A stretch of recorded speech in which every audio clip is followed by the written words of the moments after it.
ఆంధ్రప్రదేశ్లో రాజకీయ తుఫాను ఆరంభమైంది. ఎన్నికలకు చేరువైంది. కాకపోతే ప్రస్తుతం రాజకీయ పక్షాలు అటో ఇటో వాళ్ళకి సంబంధించిన గెలుపోటములు తేల్చుకునే ప్రయత్నంలో పత్రికలు ఛానళ్లు కూడా అటో ఇటో తేలిపోయినటువంటి నేపథ్యంలో సీనియర్ జర్నలిస్టులు ఒక్కొక్కళ్ళని ఒకళ్ళుగా కాకుండా అందరూ కూర్చుని ప్రశ్నిస్తే, అది కూడా ప్రముఖమైనటువంటి నాయకుల్ని ప్రశ్నిస్తే వాళ్ళ నుండి ప్రజలు తెలుసుకోవాలనుకుంటున్నటువంటి అంశాలని నేరుగా తెలుసుకునే ప్రయత్నం చేస్తే ఎలా ఉంటుందన్నటువంటి ప్రయత్నమే ఈ ప్రత్యేక కార్యక్రమం. ప్రస్తుతం మనతో పాటు ఉన్నారు రాష్ట్ర ప్రభుత్వ సలహాదారు సజ్జల రామకృష్ణారెడ్డి గారు. నమస్తే. పరిచయమే ఒక్కొక్కరు నాగరాజు గారు, నరసింహారావు గారు, ప్రేమమాలిని గారు, నేను, అలాగే జాఫర్ గారు. ఇవాళ ఆంధ్రప్రదేశ్లో కొత్త రాజకీయం ప్రారంభమైంది. ఇంతవరకు కూడా 151 సీట్లు క్రిందసారి మీకు రావడానికి కారణం ఏంటంటే విడివిడిగా ఎవరికాళ్ళు పోటీ చేశారు కాబట్టి. ఇవాళ రోజున వాళ్ళు కలిశారు. మీ పరిస్థితి మూటాముల్లా సర్దుకుంటున్నారా? 2019 కంటే మెరుగైంది పరిస్థితి. ఎందుకంటే ఆ రోజు జగన్మోహన్ రెడ్డి గారు ఒక హోప్ ప్రజలకు, రాష్ట్ర ప్రజలకు. ఆ రోజు చంద్రబాబు నాయుడు గారు ఒక డిజాస్ట్రస్ ఇది అనేది ఆ రోజు జనం నిర్ణయించుకున్నారు. ఆ హోప్తో, కొత్త ఆకాంక్షలతో జగన్మోహన్ రెడ్డి గారిని తెచ్చి 151 సీట్లతో బ్లెస్ చేసింది స్టేట్. అప్పటి నుంచి ఈ 57 మంత్స్ అంటే ఇంక 2 మంత్స్లో కంప్లీట్ అయిపోయాయి. దీంట్లో ఈ జర్నీ దాదాపు నార్మల్ సంప్రదాయ పద్ధతిలో అయితే ఒక 10-15 ఏళ్ళు టైం పట్టే స్ట్రెచ్ ఇది. పాలనా పరంగా కానీ, అభివృద్ధి పరంగా కానీ, సంక్షేమంతో కూడిన అభివృద్ధి పరంగా కానీ, మానవ వనరుల అభివృద్ధి కానీ, సామాన్య మానవుడికి సమాజంలో వైద్యం ఇలాంటి వాటిలో కీలకమైన రంగాల్లో దేశానికే తలమానికంగా స్టేట్ను అభివృద్ధి చేయడంలో కానీ ఈ 4.5 years లేదా 4 years 10 months అనేది డిస్పైట్ కోవిడ్ 2 years తీసేస్తే బహుశా ఒక ట్రెండ్ సెట్టర్ అయిపోయింది. ఈ నేపథ్యంలో చూస్తే ఆ రోజు విడిగా ఉన్నా, ఈరోజు కలిసి వచ్చినా, మొత్తం అందరూ కలిసి ఒక తాడులాగా పేని వచ్చినా 151 కంటే మించి 175 దిశగా పోవడానికి తగిన సాలిడ్ ఫౌండేషన్ మా పార్టీ ఆధ్వర్యంలోని ప్రభుత్వం వేసిందనేది. Avira Women's Day special offer 50% off on IUI IVF valid till 8th March. జగమెరిగిన సత్యం అందరికీ తెలిసింది కాబట్టి వీఆర్ కాన్ఫిడెంట్.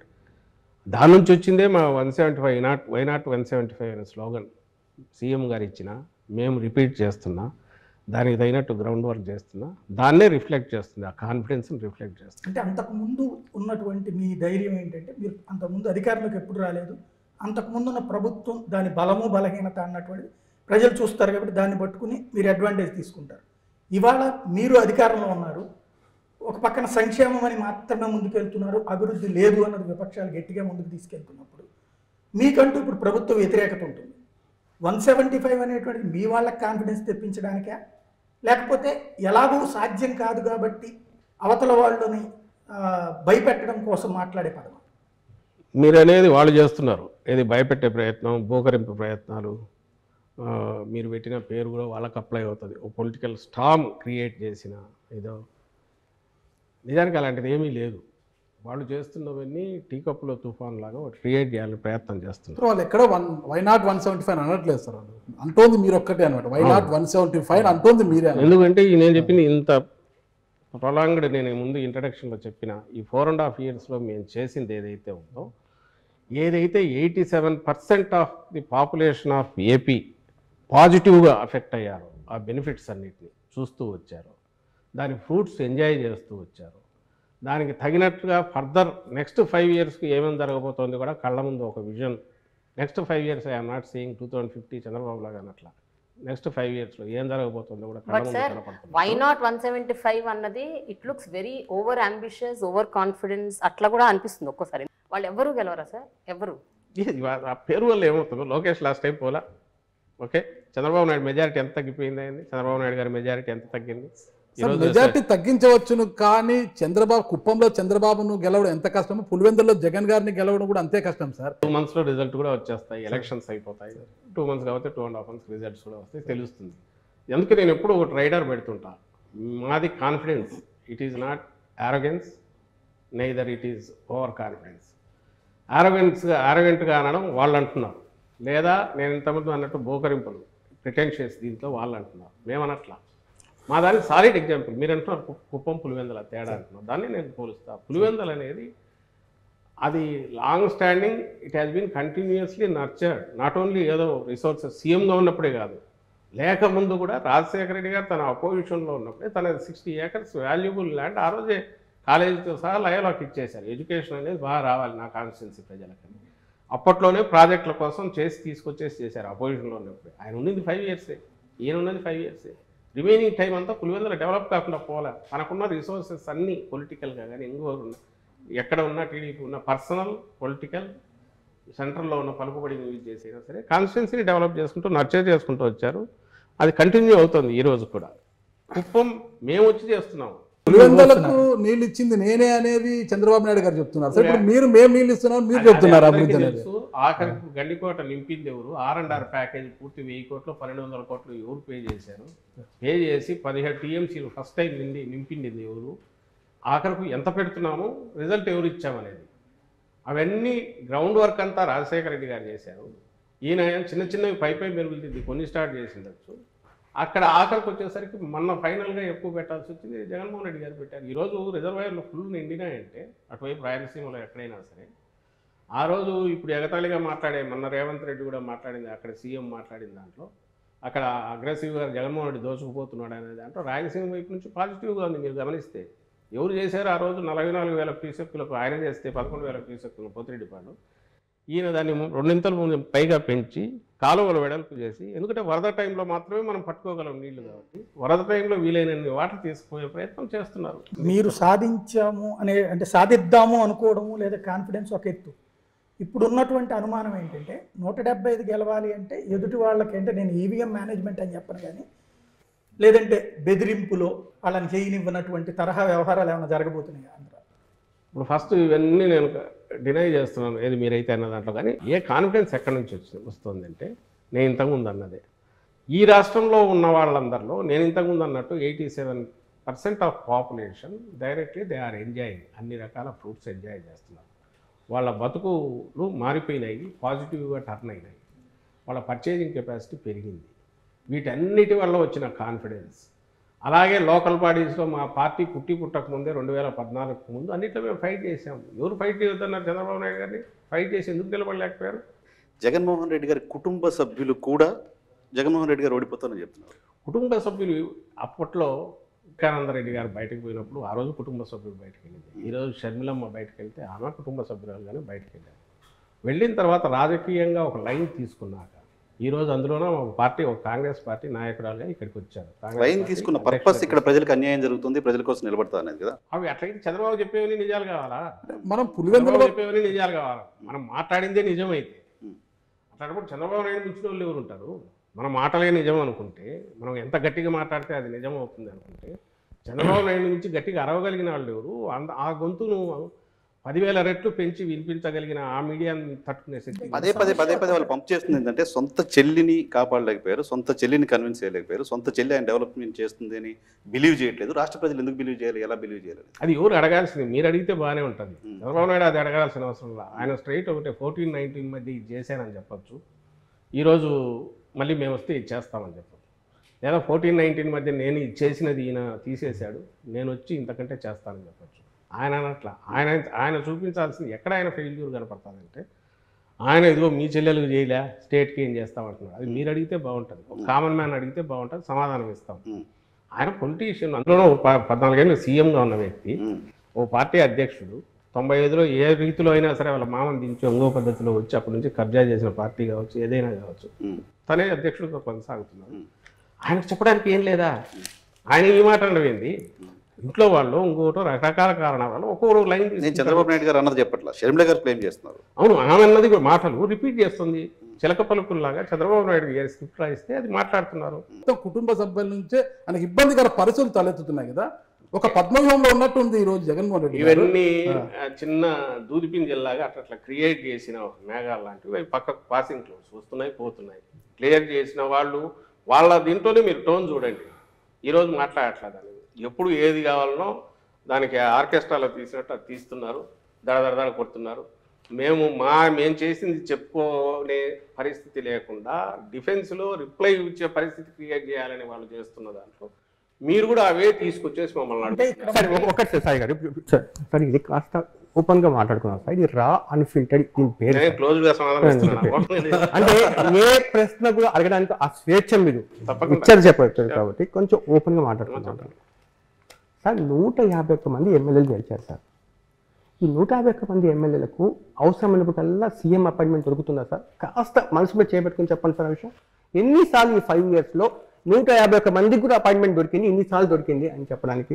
ఒక్కొక్కరు 10 సార్లు 15 సార్లు అసెంబ్లీ ఉన్నప్పుడు అయితే రోజంతా కలుస్తూనే ఉంటారు. నేను అడుగుతాను నేను ఒకటి, జాఫర్ నువ్వు ఒకప్పుడు జాఫర్ రిపోర్టర్గా ఉన్న జాఫర్కు ఇప్పుడు ఒక దీన్ని నడుపుతున్నావు, ఒక టీం ఉంటుంది, నువ్వు ఎంతమందికి ఎప్పుడు అందుబాటులో ఉంటున్నావు, ఎంతమందికి ఎక్కడ తీస్తున్నావు, నీ దీన్ని బట్టి అవకాశాన్ని బట్టి చేస్తుంటావు. ఒక్కటే దీనికి గీటురాయి పెట్టుకోవాల్సింది, ఆ పార్టీ ఎట్లుంది, ఇంటాక్ట్గా ఉందా, కంట్రోల్లో నడుస్తుందా, ఆయన వాళ్ళకు అందుబాటులో ఉండడం అనేది ఏ పద్ధతిలో ఉంటాడు అనేది తనకున్న పరిమితులను బట్టి తనకున్న అవకాశాలను బట్టి డిసైడ్ చేసుకోవచ్చు. కానీ ఒకటైతే చెప్పగలను, అటెండెన్స్ రిజిస్టర్ మెయింటైన్ చేయగల కానీ అక్కడ ఉంటాయి సీఎంఓలో. మీకు కావాలంటే నేను ఎప్పుడన్నా చూపిస్తాను. రాజశేఖర రెడ్డి గారి వ్యవహార శైలిని మీరు చూసింటారు, ఒక జర్నలిస్ట్గా చూసింటారు. ప్రభుత్వంలో ఈరోజు కీలకమైన పదవులు ఉంటూ మీరు ఈరోజు జగన్మోహన్ రెడ్డి గారి దగ్గర తీశారు. ఆ ఇద్దరి గురించి తేడా ఏంటి అంటే ఏం చెప్పగలుగుతారు ఒక్క మాటలో? ఆయన రాజశేఖర రెడ్డి గారు ప్లాన్డ్ దీనికంటే కూడా అప్పటికప్పుడు స్పందించే ప్రతిస్పందన సిచ్యువేషన్ బట్టి చేసుకుంటూ పోయేవాళ్ళం. ఈయనేమో ప్రతిదీ ఈరోజు ఒక మాట మాట్లాడాలన్నా జగన్మోహన్ రెడ్డి గారు ఆచితూచి మాట్లాడతారు. ఎందుకంటే నెక్స్ట్ 5 years తర్వాత ఎవరన్నా అడిగినా కూడా దానికి నేను సమాధానం ఇవ్వాల్సి ఉంటుంది అనే ఉద్దేశంతో జాగ్రత్తగా మాట్లాడతాను. పబ్లిక్ దీనికి సంబంధించిన వీఆర్ ఆన్సరబుల్ టు 5 crores వీటికి సంబంధించి కాబట్టి ఒక పార్టీ అధినేతగా నేను ఎట్లా మూవ్ కావాలనే దాంట్లో చాలా ఆచితూచి వ్యవహరిస్తారు. మిగిలిన వాటిలో కూడా ఒక కమిట్మెంట్ ఏదైనా ఇస్తే దాన్ని ఇది కాకూడదు, ఆచితూచి మాట్లాడాలనేది ఈయనకుంటుంది. అది వాస్తవం సార్. ఇప్పుడు తీసుకుంటే ఒకే పార్టీలోనే మీరు తీసుకుంటే ఇప్పుడు ఒక నియోజకవర్గంలో కంటిన్యూ కావాలి, ఎందుకంటే మధ్యలో అయితే ఇబ్బంది వస్తుంది, దాని వేరే మీనింగ్ వస్తుంది.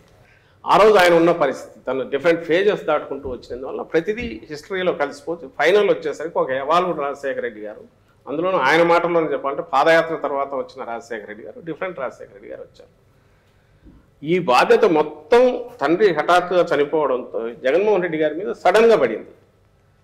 ఈయన తన తండ్రి డిఫరెంట్ ఫేజెస్ చూశారు.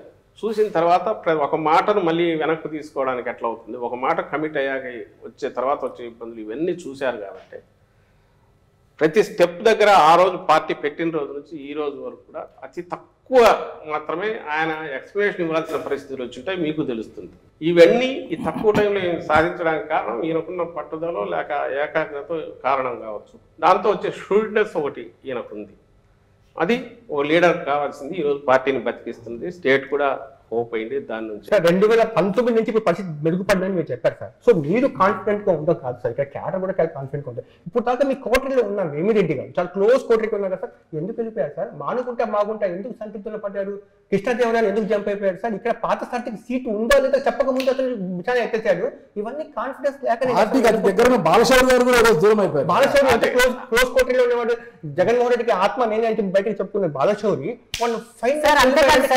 ఎమ్మెల్యేలు వెళ్ళడం పర్లేదు సార్, ఎంపీ అనే ఒక వ్యక్తి సిట్టింగ్ ఎంపీలు వెళ్ళిపోతే అది మొత్తం ఆ కాన్స్టిట్యూన్సీలో ఉన్న 10-12 మిగతా అసెంబ్లీ నియోజకవర్గాల మీద కూడా ఇంపాక్ట్ చూపించే ప్రమాదం ఉంది. ఇలా 4 ఎంపీలు దాదాపు 4 సిట్టింగ్ ఎంపీస్ హ్యావ్ జస్ట్ మీరు అనేది అంత ఎనీ పొలిటికల్ పార్టీ అది నాది కావచ్చు ఇంకోటి కావచ్చు స్టాటిక్గా ఉంటుంది అని అనుకుంటే అది ఒక భ్రమే అవుతుంది. ఉండాలని కోరుకోవడం కూడా కరెక్ట్ కాదు. ఒకటి ఫస్ట్ పాయింట్. బట్ ఇది పెద్ద జోల్ట్ కాదా సార్? ఏం కాదు, వాళ్ళకు జోల్ట్ అవుతుంది. ఎవరైతే దీన్ని ఇదే అయ్యారో జోల్ట్ వాళ్ళకు జోల్ట్ అవుతుంది. పార్టీ అనేది స్థిరంగా ఉంది. పార్టీ ఈ ఓటు ఈరోజు ఉండే ఇప్పుడున్న పరిస్థితిలో ఈ పార్టీకి చూసేది ప్రతి ఒక్కరు జగన్మోహన్ రెడ్డి గారిని చూస్తున్నారు, ఆయన విధానాలు చూస్తున్నారు. వైఎస్ఆర్సీపీ అంటే నన్నదర్ దాన్ జగన్మోహన్ రెడ్డి గారు చూస్తున్నారు. ఆయన సెలెక్ట్ చేసి ఆయన ఎంపిక చేసే ప్రక్రియలో పూర్తి డెమోక్రటిక్గా అక్కడ ఏరియా అవసరాలను పొలిటికల్ వీటిని దృష్టిలో పెట్టుకొని చేస్తున్న క్యాండిడేట్స్ ఉన్నారో వాళ్ళు గెలుస్తారు. ఎవరైతే ఈ జర్నీలో కొత్తగా వచ్చేవాళ్ళు కావచ్చు, ఉన్న వాళ్ళను ఎవరైనా మేము మార్చాల్సినప్పుడు వాళ్ళు హర్ట్ అయ్యి కొంత డెసిషన్స్ తీసుకోవచ్చు. అల్టిమేట్గా ఈ రెండు any political party cannot be A static one. ఉంటే అది స్టాగ్నేట్ అయిపోతుంది. వచ్చేవాళ్ళు వాళ్ళు స్వచ్ఛందంగా వచ్చేవాళ్ళు వాళ్ళు వస్తుంటారు, హర్ట్ అయిన వాళ్ళు ఇంకో ప్రయత్నం చేస్తుంటారు, ఇంకో లేదా అట్లాగే ఉండి లీడర్ మీద హోప్తో ఉండేవాళ్ళు ఉంటారు. అల్టిమేట్ డిసైడ్ చేయాల్సింది, డెసిషన్ తీసుకునేది, దాని ఫేట్ డిసైడ్ చేసేది కింద పబ్లిక్ ఎవరైతే ఉన్నారో వాళ్ళు మాకు పాజిటివ్గా డిసైడ్ చేస్తున్నారు కాబట్టి మేము ఈ స్థితిలో ఉన్నాము. అలాంటి పరిస్థితి లేదు కాబట్టి ఓ మూక మందలాగా వచ్చి జనసేన వాళ్ళు అట్లా పక్కకి వెళ్ళిపోవడమో, లేదా ఓ సత్రంలో 2 రోజులు ఉండిపోయినట్టు షెల్టర్ కోసం ఉండిపోయినట్టు టీడీపీ వాళ్ళు బీజేపీలో ఉండి రేపు మళ్ళీ ఇక్కడికి రావచ్చు, అవి జరుగుతున్నాయి. అలాగే ఇప్పుడు వాళ్ళు టికెట్లు చేస్తున్నప్పుడు అక్కడ కూడా ఇలాంటి జరిగే అవకాశం ఉంటుంది. ఆల్రెడీ మా డోర్ నాక్ చేస్తున్నారు, ఫోన్లు వస్తున్నాయి, మేము వస్తామని. వాళ్ళని అందరినీ ఎక్కడ అకామిడేట్ చేయలేము కాబట్టి మేము కూడా పెద్దంత రిలక్టెంట్గా ఉన్నాం. వీఆర్, మా కాన్ఫిడెన్స్ వచ్చేది వీటన్నిటి నుంచి. వీఆర్ నాట్ నీజర్ రియాక్షన్స్ మా దగ్గర ఉండవు. మీరు ప్రజా అవసరాలు సలహాదారు, ప్రభుత్వానికి ఒక సలహాదారు, ప్రజా అవసరాలు, పార్టీకి అయితే ప్రధాన కార్యదర్శి అనుకుంటారు. ఇప్పుడు ప్రభుత్వం తీసుకునే ప్రతి విధానపరమైన అంశాల్లో కావచ్చు, ప్రభుత్వ అంశాల్లో కావచ్చు, మీరు ఎక్కువ ఫోకస్ అవుతుంటారు, ప్రతిదీ మీరే అడ్రస్ చేస్తుంటారు అనమాట. అంతగా ఇంట్రెస్ట్ ఉంటే ఒక ఎమ్మెల్సీ తీసుకొని మంత్రి పదవి తీసుకొని కూర్చోవచ్చు కదా. అలా కాకుండా సజ్జల సకల అనే ఒక ప్రాస ఎందుకు తీసుకురావాలంటున్నారు సార్? ఈ సకల అనేది వాళ్ళు వేసిన ముద్ర ఫస్ట్ థింగ్. రెండోది నేను చెప్తాను, వైఎస్ఆర్ కాంగ్రెస్ పార్టీ ఇంకో పార్టీ, అది రూలింగ్లో ఉన్నప్పుడు, ప్రభుత్వంలో అదే ఉన్నప్పుడు ఆ పార్టీ విధానాలే ప్రభుత్వ విధానాలు అవుతాయా, లేక తెలుగుదేశం విధానాలు ప్రభుత్వ విధానాలు అవుతాయా? వైఎస్ఆర్ కాంగ్రెస్ పార్టీ విధానాలే ప్రభుత్వ విధానాలు అవుతాయి, అంతే కదా. ఓ పార్టీ నాయకుడిగా, సీనియర్ నాయకులుగా ఉన్న వాళ్ళము, ఫస్ట్ నుంచి ఉన్న వాళ్ళు, విధానాల గురించి తెలిసిన వాళ్ళు వాటిని ఎక్స్ప్లెయిన్ చేసినప్పుడు దే ఆర్ అథారిటేటివ్. అది మేము కావచ్చు, ఒకవేళ ఈరోజు బొత్స సత్యనారాయణ గారు మినిస్టర్ కాకపోయినా ఆయన మాట్లాడినా, లేదా ధర్మాన ప్రసాదరావు గారు మినిస్టర్ కాకపోయినా ఆయన మాట్లాడినా, పెద్దిరెడ్డి గారు మినిస్టర్ కాకపోయినా ఆయన మాట్లాడినా, ఎందుకు వస్తుందంటే వాళ్ళ లెవెల్ ఆఫ్ మెచ్యూరిటీ, లేదా పార్టీతో ఉన్న అసోసియేషను, పార్టీ విధానాల పట్ల స్పష్టత, ఎక్స్ప్రెస్ చేయగలిగిన వీటిని బట్టి వస్తే అవి దే గెట్ ఇంపార్టెన్స్. అవి ప్రభుత్వ పాలసీలు, మావి కాక వేరే పాలసీలు, టీడీపీ పాలసీలు. ప్రోటోకాల్ ప్రకారం ఐఎమ్ నోబడి. ప్రోటోకాల్ ప్రకారం ఎక్కడన్నా అఫీషియల్ ఫంక్షన్స్లో నేను ఎక్కడ ఉండని, నేను ఉండాలని ప్రయత్నం కూడా చేయను. నేను పార్టీ ప్రోగ్రాంలో ఉంటాను, పార్టీ విధానాలు, ప్రభుత్వ విధానాలు అయిన చోట మాట్లాడతాను. ఫస్ట్ మీరు గమనించాల్సింది ఏంటంటే 10 yearsలో ఒక పార్టీని స్ట్రాంగెస్ట్ పార్టీగా నిలబెట్టి, ప్రభుత్వం సీట్ల పరంగా ప్రజలు ఇచ్చిన బ్లెస్సింగ్ ఏదైతే 151, అది మామూలు బర్డన్, బరువు కాదు. అది పవర్ ఎంతనో బరువు కూడా అంతే. 101 సీట్లు గెలిపించారంటే ఎంటైర్ స్టేట్ అంత హోప్స్ పెట్టుకుందని, వీటిని డెలివర్ చేయడానికి ఆయన రౌండ్ ది క్లాక్ ఫోకస్ పెట్టి పని చేయకుండా అయితే అసాధ్యం. నేను ఇంతకుముందు అన్న స్కీములు కానీ, లేదా ఈ 4 ఏళ్లలో 2 ఏళ్ళు కోవిడ్ తీసేస్తే మిగిలిన తక్కువ టైంలో ఇంత ఫినామినల్ రిఫార్మ్స్ కానీ, చేంజెస్ కానీ, సిస్టమ్స్లో చేంజెస్ కానీ, కొత్త సిస్టమ్స్ ఇంట్రడక్షన్ కానీ చేయగలగడం అనేది, మీరు దాంతో పోల్చినప్పుడు దానికి ఆయన సఫర్ అవుతున్నది, ఎంత టైం లూజ్ అవుతున్నాడు. మామూలు దీంట్లో పార్టీని ఒక పక్కన నడుపుకుంటూ ఇది ఎట్లా చేయగలుగుతుండో ఆలోచిస్తే అసలు ఇంత ఎట్లా చేసాడని మీకు ఆశ్రమిస్తే ఇది అసలు ఇష్యూ అనిపించదు. సార్ ఒక జర్నలిస్ట్ గా ఒక్క విషయంలో ఐ అడ్మిట్ సార్, అంటే I have seen what is happening in Andhra Pradesh, especially ఎడ్యుకేషన్లో, గవర్నమెంట్ స్కూల్స్లో జరుగుతున్న ఒక మార్పు, రిఫర్మేషన్, ట్రాన్స్ఫర్మేషన్. రెండోది హెల్త్ డిపార్ట్మెంట్లో ఉన్న ఫ్యామిలీ డాక్టర్ కల్చర్. మూడోది రైతుల కోసం రైతు భరోసా, వీటి వరకు, and also village volunteer system. I really appreciate the government, but at the same time ఇందాక మనం మాట్లాడుకున్నట్టు డెవలప్మెంట్ అన్న విషయానికి వస్తే మాత్రము, సో దీని గురించి మీరు ఏమంటారు సార్? అంటే చేసిన వాటి గురించి చెప్పుకుంటున్నారు, ఓకే, చేసినవి ఎన్నో వాటి గురించి చెప్పుకోవట్లేదా, లేకపోతే అసలు చెయ్యట్లేదా? What happen to development? ఇప్పుడు అందుకే నేనంటుంది, మీరు జగన్మోహన్ రెడ్డి గారి పాలన వైపు చూడాలంటే ఒక ఫస్ట్ థింగ్, అక్కడ ఏం చేశారు, ఇక్కడ అలాంటి బిల్డింగ్ వచ్చిందా, అక్కడ అయిందా, ఇక్కడ ఇది వచ్చిందా అనేది చూడడం కాకుండా హోలిస్టిక్గా మొత్తంగా చూస్తే డెవలప్మెంట్ అనేది మనకు కనపడుతుంది. ఫస్ట్ నేను ఇంతకుముందు ఇంత ప్రొలాంగ్ మళ్ళీ చెప్తూ వస్తున్నాను, దాంట్లో పార్ట్గానే మళ్ళీ ఇప్పుడు ఎక్స్టెండ్ చేస్తున్నాను.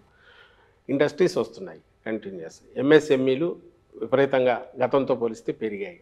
వీటన్నిటి ఇండికేటర్ ఎక్కడ ఉంటుంది? 1000 కోట్లదో, 2000 కోట్లదో, 1200 కోట్లవి, అలాంటివి 10, 15, 20 దాకా వచ్చాయి. నాకు మన పోతుంటే మా బద్వేల దగ్గర 1200 కోట్లది షీట్స్కి సంబంధించి వచ్చింది. 1200 మందికి వర్క్ కల్పిస్తుంది. కడప నుంచి పులివెందుల పోతుంటే కొప్పర్తి కొత్త ఎలక్ట్రానిక్ జోన్ మొదలైంది. ఆల్రెడీ ఇండస్ట్రీస్, డిక్సన్ అని ఏవో వచ్చాయి. అక్కడ కూడా ఇప్పటికే ఒక 5-6 వేల మంది, 10,000 మంది దాకా పనిచేస్తున్నారు. శ్రీ సిటీలో కొత్త ఇండస్ట్రీస్ వచ్చాయి, పెద్ద కంట్రీలోనే పెద్దగా వచ్చి పెట్టారు. అంటే నేను ఎందుకు వీటి గురించి ఎన్ని చెప్పొచ్చంటే ఇంకా చేంతాడు లిస్ట్ అవుతుంది నేను చదువుతూ పోతే. ఒకటి. సెకండ్, దానికంటే ముఖ్యంగా ఎంఎస్ఎంఈలను పోస్ట్ కోవిడ్ కాగానే ఆ ఇన్సెంటివ్స్ వాళ్ళ ఉన్నవన్నీ పే చేసి క్లియర్ చేసి 1000 కోట్లు, 1200 కోట్లు కొత్త వాటిని ఎంకరేజ్, కొత్త ఇన్సెంటివ్స్ చూపడం వల్ల అవి గతంలో ఎప్పుడూ లేనంతగా పెరిగాయి. అంతకుముందు నా ఐ థింక్ 2.3 lakhs 3.5 lakh ఉంటే ఇప్పుడు 5.5 6 lakh కొత్తవి స్టార్ట్ అయ్యాయి. ఇవంతా కూడా ఈ 3 ఏళ్లలో పవర్ కన్జంప్షన్ విపరీతంగా పెరిగింది. ఇరిగేషన్కు దీనికి దట్ ఈజ్ అన్ ఇండికేటర్. వీటికి సంబంధించి ఎంప్లాయ్మెంటు వీటికి సంబంధించినంత వరకు మనకు గవర్నమెంట్లోనే అది నేను లాస్ట్ టైం జాఫర్ ఇండివిజువల్గా చేసేప్పుడు గట్టిగా అడిగాను. నేను 1,30,000 ఉద్యోగాలు నేరుగా 4 నెలల్లోనే వచ్చి 4-5 నెలల్లోనే నింపిన ప్రభుత్వము వితౌట్ చిన్న ఫ్లా లేకుండా చేస్తే ఎందుకు దాటిని ఉద్యోగాలు కాదని ఎట్లా అంటారు? ఈరోజు వాళ్ళు ప్రొబేషన్ అయిపోయి రెగ్యులరైజ్ అయ్యారు గవర్నమెంట్ ఎంప్లాయీస్, విలేజ్ సెక్రటేరియట్స్. నేను 2,60,000 వాలంటీర్ల గురించి మాట్లాడట్లా. వాలంటీర్లు అనేవి స్వచ్ఛందంగా వాళ్ళు ఏదో వాలంటీర్గా చేసేటివి కాబట్టి అనుకుంటే దీనికి సంబంధించినంత 1,30,000. తర్వాత దాదాపు 58,000 ఇప్పటికీ లెక్క. ఏది మెడికల్ డిపార్ట్మెంట్ ఫస్ట్ టైం హిస్టరీలోనే మీరనే ఫ్యామిలీ డాక్టర్ కాన్సెప్ట్ ఎట్లా హిట్ అవుతుంది? ఉన్న సెటప్తో ఎట్లా కుదురుతుంది? 17,000 కోట్లు పెట్టి పిహెచ్సిలు సిహెచ్సిలు అన్నీ మోడర్నైజ్ చేయడం, ఏరియా హాస్పిటల్ అన్నీ కెపాసిటీస్ పెంచడం. నేను మెడికల్ కాలేజ్ కలపట్ల దీంట్లో. మెడికల్ కాలేజ్ 8,000 కోట్లు మళ్ళీ వేరే బడ్జెట్. ఈ 17,000 కోట్లు పెట్టి ఇవన్నీ తయారైనందువల్ల విలేజ్ క్లినిక్స్ కానీ మిగిలినవి కానీ ఇన్ఫ్రాస్ట్రక్చర్ పరంగా కానీ లేటెస్ట్ టెక్నాలజీ కానీ డాక్టర్ల రిక్రూట్మెంట్, సపోర్టింగ్ స్టాఫ్ రిక్రూట్మెంట్ మొత్తం 56,000 నాకు తెలిసి ఫిగర్. మెడికల్ డిపార్ట్మెంట్కు ఒక ఇది వచ్చింది. ఒక చిన్న పాయింట్ అంటే మీరు చెప్తున్నటువంటివన్నీ కూడా ఆల్రెడీ ప్రాసెస్లో ఉన్నాయి, నడుస్తున్నాయి, ఇవి అందరికీ తెలుసు.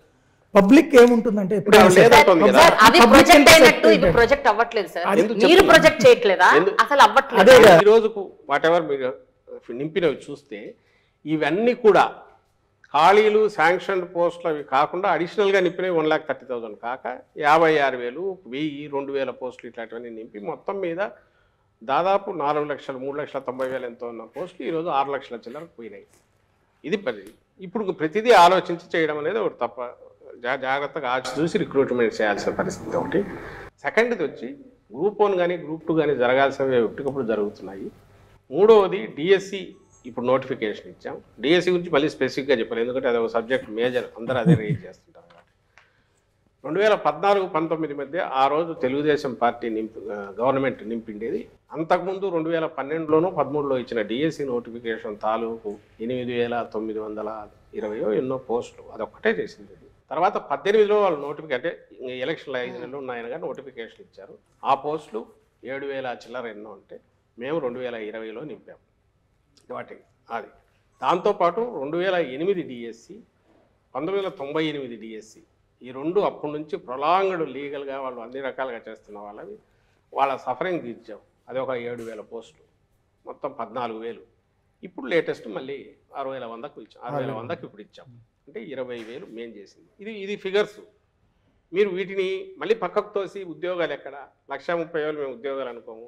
అల్టిమేట్గా ఈ రోజు అందుకే మీరు అన్న వాటిలో రైడర్స్ పెట్టి మాట్లాడుతున్నారు. ఎన్నికలు సమీపిస్తున్న సమయంలో డిఎస్సి చేశారు. షెడ్యూల్ లోగా పూర్తి చేస్తారా? వాళ్ళు అది చేయలేదు కదబ్బా. నేను అనేది ఇప్పుడు ఇద్దరం పోటీ పడుతున్నాం ఇక్కడ. చంద్రబాబు నాయుడు జగన్మోహన్ రెడ్డి గారు అనేది తేలాలి. చంద్రబాబు నాయుడు గారా జగన్మోహన్ రెడ్డి గారా రేపు సీఎం అనేది స్టేట్ అదే. ఓట్ బ్యాంక్ రాజకీయం కాదంటే వేరే ఎవరైనా ఉన్నారా? వీళ్ళిద్దరిలోనేనా? పవన్ కళ్యాణ్ వీళ్ళిద్దరిలో పవన్ కళ్యాణ్ సీఎం చెప్పలేదు కూటమిగా. ఆయన సీఎం క్యాండిడేట్ ఎవరైనా అనౌన్స్ చేశారా? లేదండి. అంటే కూటమిలో ఆయనకి ఇచ్చేది. మీరు చేయాల్సింది ఏంటంటే పెద్ద గీత చిన్న గీత పోల్చినప్పుడు ఒకవేళ మేము మాట్లాడేవి చాలా పెద్ద మాటలు మాట్లాడుతున్నాం అనుకుంటే కంపేరబుల్స్ తీసుకుని కంపేర్ చేయండి. ఆ రోజు ఎన్ని డిఎస్సి ఇచ్చాడు, ఈ రోజు మా బడ్జెట్ 54,000 కోట్లు ఉన్న మేము వచ్చేటప్పుడున్నది శాలరీ బడ్జెట్, వేజ్, ఎంప్లాయీస్ వీటికి సంబంధించిన అన్ని రకాల వాళ్ళకి 90,000కు దాదాపు పోయింది. ఇప్పుడు ఇది వీఆర్ నాట్ బ్లేమింగ్ ఎనీబడి. ఆయన ఎవరిని అనట్లా, కానీ ఇట్స్ ద రియాలిటీ. ఇన్ టైంలో పే చేయాల్సినవి ఉద్యోగికి వాళ్ళకి ఫుడ్ దొరికేదే దాంతో వాళ్ళ పిల్లల చదువులకు వీటికి అవి దెబ్బతీస్తున్నారు. ఖచ్చితంగా అవే బకాయిలు ఎక్కడికి పోయేవి కాదు, ఇవ్వకుండా ఎగ్గొట్టేవి కాదు, తప్పించుకోలేము కూడా.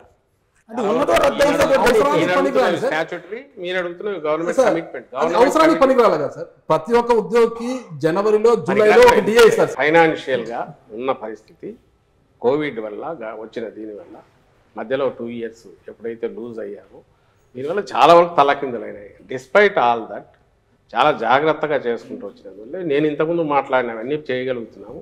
వీళ్ళకి ఒకటి తీర్చుకుంటూ వస్తున్నాం. ఇప్పుడు డిఏ బకాయిలు ఉన్నాయి, పిఆర్సీ బకాయిలు ఉన్నాయి సార్. ఇప్పుడు డిఏ బకాయిలు కావచ్చు, పిఆర్సీ బకాయిలు కావచ్చు, ఆ ఉద్యోగ ప్రావిడెంట్ ఫండ్ లో జమ చంద్రబాబు దగ్గర అప్పుడు ఎన్ని బకాయిలు ఉన్నాయి? ఆ రోజు ఏమి కోవిడ్ లేదు సార్. చంద్రబాబు నాయుడు మీరు పోల్చొద్దండి, అంత డిఫరెంట్ గా ప్రభుత్వం లెగసీ తీసుకొని వస్తున్నప్పుడు నేర్పిన విద్య నీరు ద్రాక్ష అనేది ఇక్కడ 94,000 కోట్లు ఉన్న డెట్ ఆయన 2,60,000 కోట్లు చేశాడు.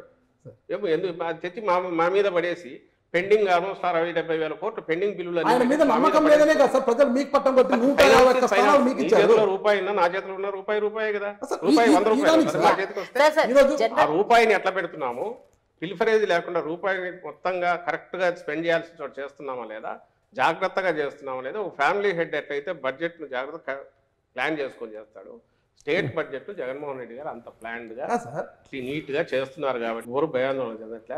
టీడీపీ వాళ్ళకి తీసుకొచ్చి నీ నోట్లో పెట్టుకుని నన్ను అడుగుతున్నట్టున్నావు. ఎవరు they are happy, they have ఉన్న వాళ్ళకి రావాల్సిన వాటి గురించి అడుగుతున్నారు. మొన్న కూడా కూర్చున్నాము, చెప్పింది అర్థం చేసుకుంటున్నారు. కొత్త ఉద్యోగాలకు సంబంధించి వీటికి సంబంధించి కూడా వాళ్ళు వచ్చి అడిగినప్పుడు చెప్తున్నాం, మీ సమస్యలు చూడండి, కొత్త ఉద్యోగాల గురించి మేము చూస్తున్నామన్నా వాటి గురించి కూడా ఎక్స్ప్లెయిన్ చేస్తున్నాం. ప్రాబ్లం ఎక్కడొస్తుంది అంటే మీరు అవునన్నా కాదన్నా అపోజిషన్ ఏది చెప్తున్నారో అదే అడుగుతున్నారు. నేను ఇంతకుముందు అన్న మెడికల్ స్ట్రక్చర్ 17,000 కోట్లు స్కూల్లో అది నేను చెప్పలే, అది 16,000 కోట్లు ఎంతో దాని మీద పెట్టి స్కూల్స్ అన్ని రీవ్యాంప్ చేసి అందులో ఇదేం మేము ప్రామిస్ చేసింది కాదు. సారు ఆయన సీఎం గారు ఆ రోజు మా గౌరవ ముఖ్యమంత్రి గారు ప్రతిపక్ష నాయకుడు గాను వైఎస్ఆర్సీపీ అధ్యక్షుడు గాను మేనిఫెస్టో రిలీజ్ చేసినప్పుడు చెప్తే అమ్మఒడి మాత్రమే అది ఇచ్చి మేము కామ్గా ఉంటే ఇవన్నీ ఏం వచ్చేవి కాదు. డిస్పైట్ కోవిడ్ ఈ 17,000 కోట్లు ఒకటి చాలు మొత్తం తీర్చేయడానికి, అన్నీ తీర్చేసి హ్యాపీగా ఉంచవచ్చు. మా ప్రియారిటీస్లో జగన్మోహన్ రెడ్డి గారి ప్రియారిటీస్ వచ్చిన అవకాశం 5 ఏళ్ళు ఇచ్చిన అవకాశంలో మ్యాక్సిమం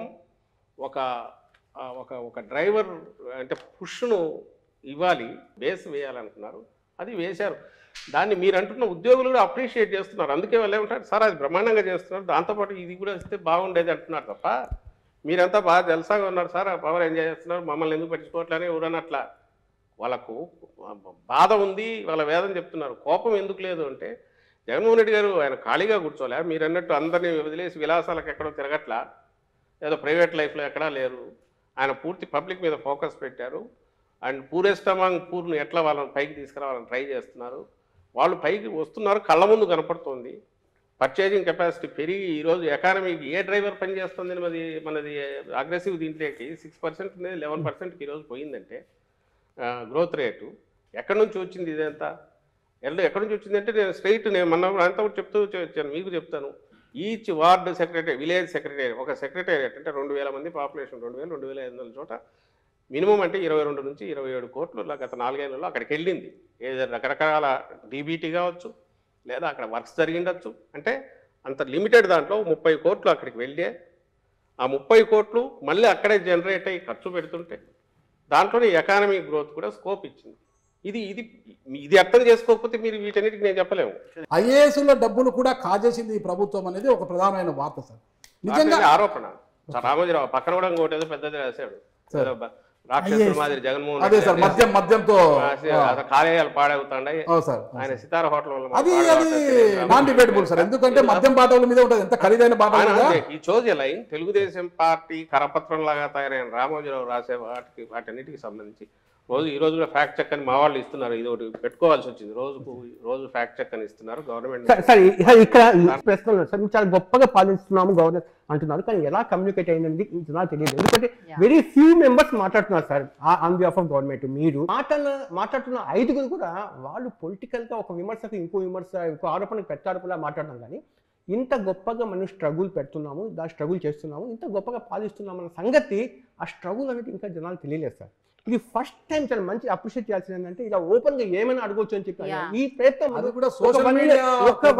ఒక 1 year బ్యాక్ వచ్చి ఉంటే ఇంకా బాగుంటుంది యాక్చువల్గా. ఎందుకంటే ప్రభుత్వం ఇంత స్ట్రగుల్ పడుతుంది. ఇందాక మీరు ఒక మాట అన్నారు సార్, ఏంటంటే మనకు ఉండే లిమిటెడ్ సోర్స్లో దానికి నీడీ పీపుల్స్కి మనం ఖర్చు పెట్టుకుంటూ పోతున్నాం మనం అంతా, ఇంకా మిగతా చోట సెకండ్ ఫేజ్లో వాళ్ళు ఖర్చు పెడతాం అని చెప్పారు. సార్ గొప్ప మాట యాక్చువల్గా. కానీ అది మీరు చెప్పకపోవడం వల్ల ఇప్పటి వరకు ఏమనుకుందంటే ఇది కేవలము బటన్ నొక్కడానికి పరిమితం చేస్తాం, వచ్చిన బడ్జెట్ అంతా ఇది సర్ప్లస్ బడ్జెట్ ఉంది ఇక్కడ అని కూడా ఒక రకంగా అంటుంది. ప్లీజ్, ఇది చాలా ఇంపార్టెంట్ ప్రశ్న ఇది. ఫస్ట్ వచ్చి మిగిలిన నాయకుల గురించి కూడా వాళ్ళు ఎందుకు ఇది చెప్పలేదన్నారు, అది తప్పు. ఎందుకు చేయట్లేదు నేను ఇంతకుముందు అన్న ఆన్సర్ అది బ్రీఫ్గా చెప్తాను. చంద్రబాబు నాయుడు గారు ఆయన స్ట్రాటజిక్ కానీ మేము చేస్తున్న డెవలప్మెంట్ మీద మేము చెప్పాలనుకున్న విషయాలు చెప్పకుండా ఒక డస్ట్ దుమ్మెత్తిపోసి వాటికి మేము ఆన్సర్ ఇచ్చుకోవాల్సిన పరిస్థితి క్రియేట్ చేస్తున్నారు. మీ క్వశ్చన్లో కూడా ఆ క్వశ్చన్లే ఆయన రైజ్ చేసే ఆరోపణలే ఎక్కువ వస్తుంటాయి. ఎందుకు వస్తాయంటే వాళ్ళ శక్తి ఆ మీడియా పుష్ కానివ్వండి, వాళ్ళు ప్రచారం చేయగలిగిన లక్షణం వాళ్ళకు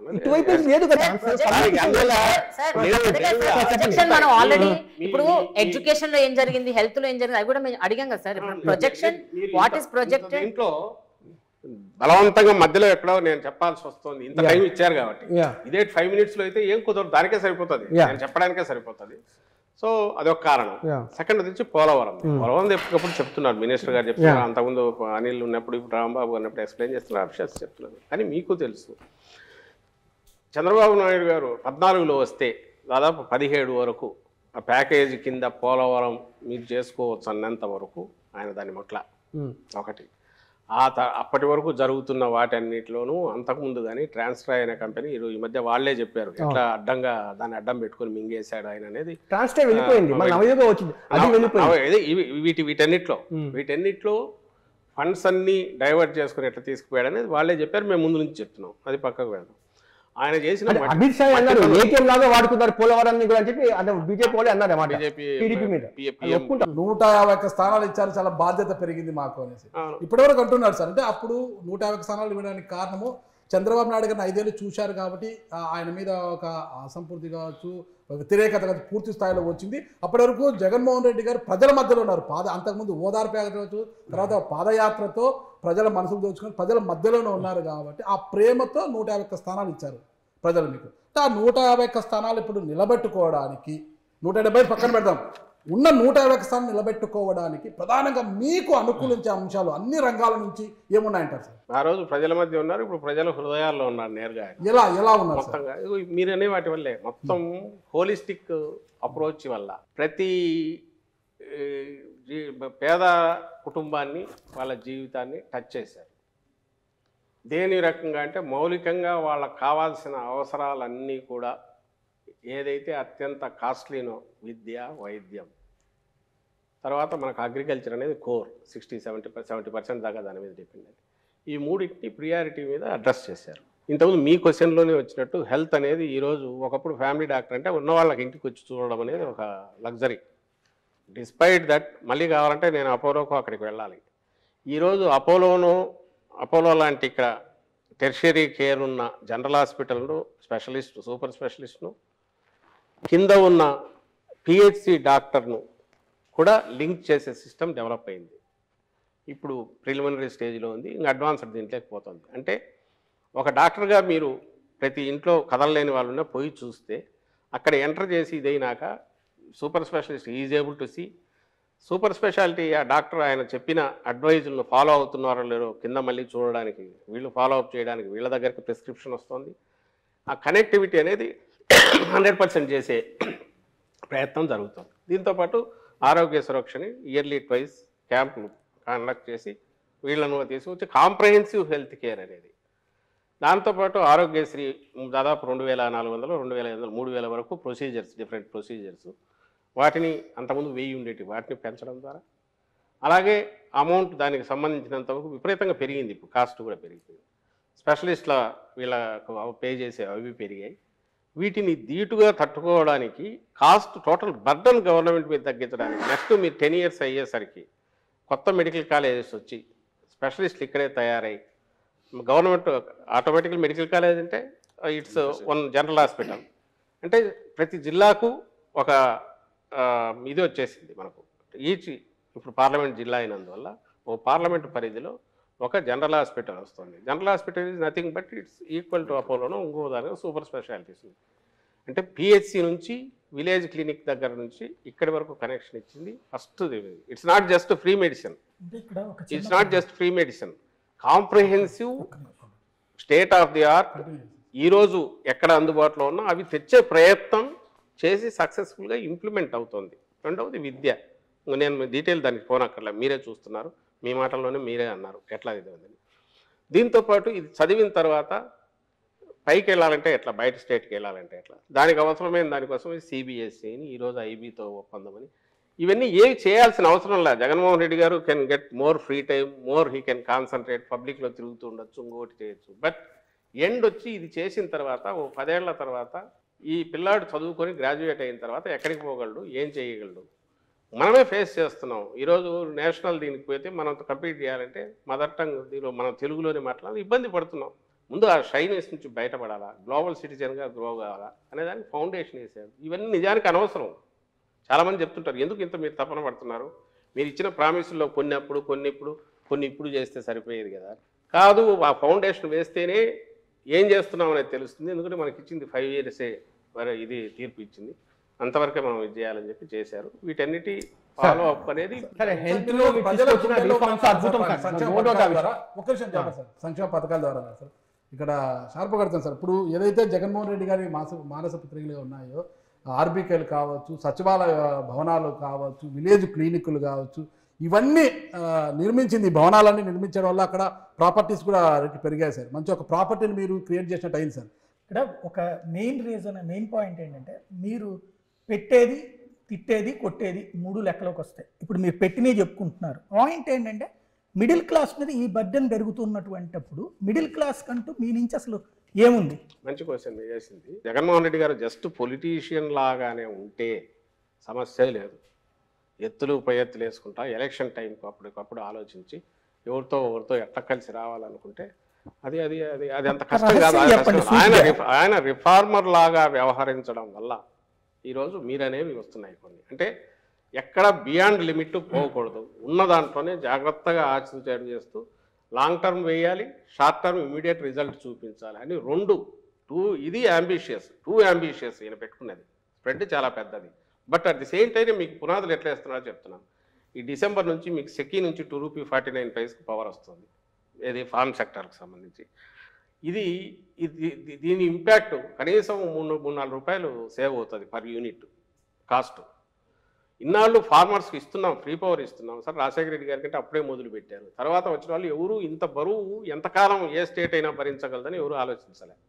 ఈయన దీనికి విరుగుడు ఏదన్నా ఉందని చెప్పి సోలార్ దీనికి వెళ్ళి సోలార్ దాని నుంచి టైఅప్ చేసి ఫార్మర్స్కి చేసి పెడుతున్నారు. దానివల్ల ఏమవుతుంది, ఫార్మర్కి ఇచ్చే వాటెవర్ పవర్ కాస్ట్ ఎప్పుడైతే తగ్గుతుందో దానికి క్రాస్ సబ్సిడీ ఇవ్వాల్సింది తగ్గుతుంది. దీని ఎఫెక్టు వచ్చే సంవత్సరానికి మీకు తేడా కనపడుతుంది. అంటే పాయింట్ ఏంటంటే, మీరు ఇది చూసినా, హాస్పిటల్స్ చూసినా, ఏదైతే స్టేట్ మీద సంక్షేమ పథకాల వల్ల పూరర్ సెక్షన్స్ అన్నీ మింగేస్తున్నారు డబ్బులన్నీ అని ఉన్న అపవాదు కానీ అపోహ కానీ ఎనీ గవర్నమెంట్ మీద ఉన్నదాన్ని తీసేసి వాళ్ళకు కావాల్సిన మనం ఈ సబ్సిడీ ఇస్తున్నారు అది తగ్గించే ప్రయత్నం లాంగ్ టర్మ్ వ్యూతో ఈయన చేస్తూ వస్తున్నారు.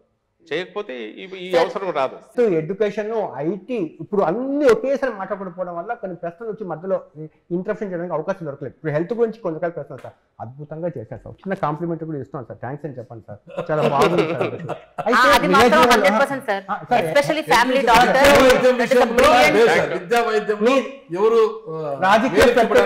మీ రాజకీయ ప్రత్యర్థి సొసైటీకి ఇంకా నా ప్రశ్న పూర్తి కదా సార్. మీ రాజకీయ ప్రత్యర్థి చంద్రబాబు నాయుడు పక్కన కూర్చోబెట్టినా కూడా హెల్త్ విషయంలో ఏం చేయలేదంటే వాళ్ళకి ఖచ్చితంగా ఒప్పుకొని తీరాల్సిందే, పేదవాళ్ళకి ఏం చేయలేదంటే ఖచ్చితంగా ఒప్పుకొని తీరాల్సిందే. అదేవిధంగా వెల్ఫేర్ స్కీమ్స్ లో ఏం చేశారు జగన్మోహన్ రెడ్డి అని చెప్తే వాళ్ళు ఖచ్చితంగా ఒప్పుకొని తీరాల్సిందే. కానీ ఇక్కడ వచ్చి ప్రశ్న అంటే హెల్త్కి సంబంధించింది. ఇప్పుడు మీరు విలేజ్ లెవెల్ క్లినిక్స్ పెడుతున్నారు, చాలా బ్యూటిఫుల్. ఇప్పుడు అక్కడ ఆమ్ ఆద్మీ పార్టీ వచ్చి మొహల్లా క్లినిక్స్ పెట్టారు, భారతదేశానికి ఆదర్శంగా నిలిచింది అక్కడ ఢిల్లీలో. అదేవిధంగా మీరు విలేజ్ క్లినిక్స్ పెడుతున్నారు, చాలా బాగుంది. ఈ ప్రశ్న ఖచ్చితంగా జవాబు చెప్పాలి. కేంద్రం మీ మీద డైరెక్ట్గా ఇక్కడ వార్ చేస్తూ ఉంది. అంటే పీయూష్ గోయల్ లాంటి వాళ్ళు రైల్వే మినిస్టర్స్ కూడా చెప్తున్నారు, మేము ఆంధ్రప్రదేశ్లో పెట్టుబడి పెట్టడానికి మేము ఆంధ్రప్రదేశ్లో ప్రాజెక్ట్స్ ఇవ్వడానికి మేము రెడీగా ఉన్నాము. కేవలం ల్యాండ్ అలాకేషన్స్ జరగకపోవడం వల్ల చాలా ప్రాజెక్ట్స్ టేక్ ఆఫ్ చేయకుండా ఆగిపోయిందని చెప్పి ఇన్ రైటింగ్ లెటర్ లో అదే ఉంది. నా ప్రశ్న ఏంటంటే సార్, విశాఖపట్నం రైల్వే జోన్ అనేది దీనివల్ల ఏమి ఒరుగుతుందో నాకు తెలియదు. కానీ ఆంధ్రప్రదేశ్లో 2014లో ఇదే సార్ సెంటిమెంట్ మారింది. ఒకటి రైల్వే జోన్, ఒకటి రెండోది స్పెషల్ స్టాటస్ ఒకటి. దానివల్ల ఏం జరుగుతుందో పక్కన పెట్టాం. కానీ జనాలకు ఉన్నట్టు రైల్వే జోన్ రాలేదే, స్పెషల్ స్టాటస్ రాలేదని చెప్పి ఆ రైల్వే జోన్ సంబంధించి ఇస్తానికి ముందుకు వచ్చినా కూడా 50 ఎకరాలు మాకు ల్యాండ్ ఇవ్వడానికి ఆంధ్రప్రదేశ్ వాళ్ళు చాలా మీనమేషాలు లెక్కేశారు అనేది తప్పు కదా. తప్పు అనేది మేము ఆ తర్వాత మీకు డినైల్ ఇచ్చాము, ల్యాండ్ అలొకేట్ చేసి చాలా రోజులైంది. వాళ్ళు ఇచ్చింది టీడీపీ గవర్నమెంట్లో ఇచ్చింది, లిటిగేషన్ ఏదంటే మార్చి వేరే ఇచ్చారు, జనవరిలోనే హ్యాండ్ ఓవర్ చేశారు, అదే అయిపోయింది. దానికంటే అలొకేషన్ ఓన్లీ డాక్యుమెంట్ మీద ఉంది సార్. అవును, అలొకేషన్ చేసి వాళ్ళకి హ్యాండ్ ఓవర్ చేశారు. హ్యాండ్ ఓవర్ చేసింది పంపించడానికి వాళ్ళు ఈ లెటర్ ఒకటి. అరే మీరు హ్యాండ్ ఓవర్ ఆయన చేసేది ఫస్ట్ బండ వేస్తే అక్కడ ఎట్లా చేశారనే వాళ్ళు అక్కడ పైనుంచి అది వాళ్ళని అడగండి. మీరు బీజేపీ స్టేట్ లీడర్స్ ఉంటారు కదా, అడగండి. వాళ్ళు ఏజెంట్లు ఉన్నారు కదా, చంద్రబాబు ఏజెంట్లు, వాళ్ళు తయారు చేసి ఇచ్చేవాళ్ళు, వాళ్ళు చెప్తారు. Okay sir. Election related questions. ఇప్పుడు ఎవరికి టికెట్లు ఇవ్వాలి, ఎవరిని ఇన్ఛార్జ్ చేయాలి, ఎవరిని ఎక్కడ పెట్టాలి, ఎవరిని ఎక్కడి నుంచి కదిలించాలి, ఎవరిని ట్రాన్స్ఫర్ చేయాలి, ఈ డెసిషన్స్ మీరున్నారా సార్? మీరు తీసుకుంటున్నారా? చాలా మంది ఉన్నారు. క్యాండిడేట్ల ఎన్నికలో వ్యక్తుల ప్రయోజనాలే ఎక్కువ ఉన్నాయి, పార్టీ ప్రయోజనాల కన్నా వ్యక్తుల ప్రయోజనాల కోసం ఎక్కువగా ఎంపికలు జరుగుతున్నాయి సార్. అది జగన్మోహన్ రెడ్డి గారు రీజనల్ పార్టీ, ఇది రీజనల్ పార్టీ హెడ్గా జగన్మోహన్ రెడ్డి గారు ఆయన ఫైనల్ డెసిషన్ తీసుకుంటారు. ఆయన విధానాలే పార్టీ విధానాలు అయితే దీంట్లో ఎవరు కన్ఫ్యూజన్ పెట్టుకోవాల్సిన అవసరం లేదు.